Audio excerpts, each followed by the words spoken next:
राम मंदिर फेल हो गया। बोलो गणपति भगवान की जय। शशंक चक्रम सकरीटकुंडलम सपीतवस्त्रं सरसेरुहेक्षणं सहारवक्षस्थलकौस्तुभश्रियं नमामि विष्णुं शिरसा चतुर्भुजं शान्ताकारं भुजगशयनं पद्मनाभं सुरेशं विश्वाधारं गगनसदृशं मेघवर्णं शुभांगं लक्ष्मीकान्तं कमलनयनं योगिभिर्ध्यानगम्यं वन्दे विष्णुं भवभयहरं सर्वलोकैकनाथं। गुरुर्ब्रह्मा गुरुर्विष्णुः गुरुर्देवो महेश्वरः गुरुः साक्षात् परब्रह्म तस्मै श्रीगुरुवे नमः। रामाय रामभद्राय रामचन्द्राय वेधसे रघुनाथाय नाथाय सीताय पतये नमः। नीलाम्बुजश्यामलकोमलाङ्गं सीतासमारोपितवामभागं पाणो महासायकचारुचापं नमामि रामं रघुवंशनाथम्।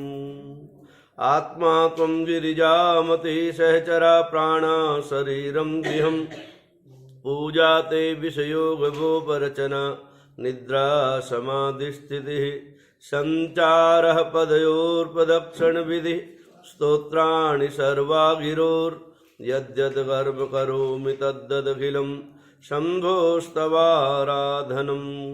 सर्वमङ्गलमाङ्गल्ये शिवे सर्वार्थसाधिके शरण्ये त्र्यम्बके गौरी नारायणी नमोऽस्तुते। कृष्णाय वासुदेवाय हरये परमात्मने प्रणतः क्लेशनाशाय श्रीकृष्णाय वयं नुमः।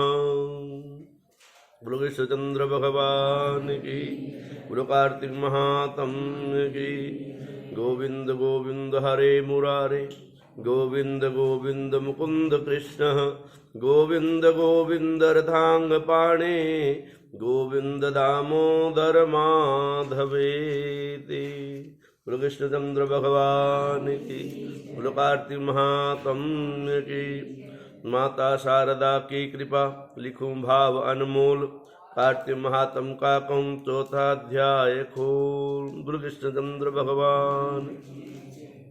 इसलिए मनुष्य को सुखी और निरोग रहने के लिए कार्तिक महात्म और एकादशी कथा सुनते हुए उपयुक्त नियमों का पालन करना चाहिए। नारद जी बोले, ऐसा कहकर भगवान विष्णु ने मछली का रूप धारण किया और विंध्याचल पर्वत पर तप कर रहे महर्षि कश्यप की अंजलि में जा पहुंचे। चौथे अध्याय थे ना? मैंने कभी महर्षि कश्यप ने दया करके उसे अपने कमंडल में रख लिया। जब उसने बड़ा रूप धारण किया तो उन्होंने उसे कुएं में डाल दिया। जब कुएं में भी नहीं समा सकी तो उन्होंने उसे तालाब में फेंक दिया। जब वह तालाब में भी न आ सकी तो उन्होंने उसे समुद्र में डाल दिया। वह वहाँ पर भी बढ़ने लगी। फिर उस मत्स्य रूपी नारायण ने उस शंकासुर को मार डाला।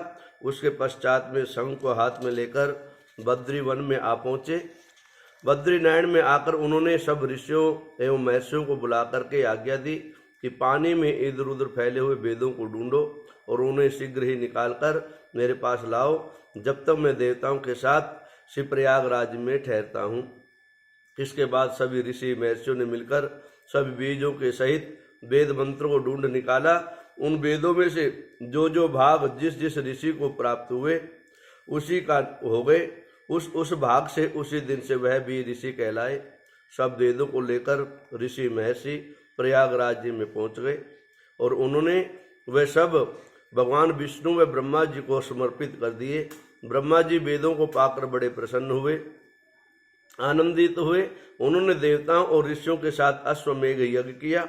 यज्ञ के अंत में देवता, गंधर्व, यक्ष, नाग, गंधर्व भगवान विष्णु को दंडवत करके प्रार्थना करने लगे। देवताओं ने कहा, हे देव, हे जगन्नाथ, हे प्रभु, हे देवादिदेव, हमारी प्रार्थना सुनिए।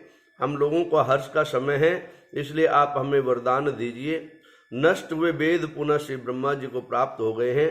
हे लक्ष्मीपते, आपकी अनुकंपा से हम देवताओं को यज्ञ का भाग भी प्राप्त हो गया है। यह स्थान आपके प्रसाद से आज पृथ्वी पर सर्व प्रधान, पुण्य को बढ़ाने वाला, मुक्ति तथा भक्ति को प्रदान करने वाला हो जाए, ब्रह्म हत्या आदि पापों का नाश करने वाला हो जाए, परम पवित्र और अक्षय फल देने वाला हो, यह वरदान हमें प्रदान कीजिए।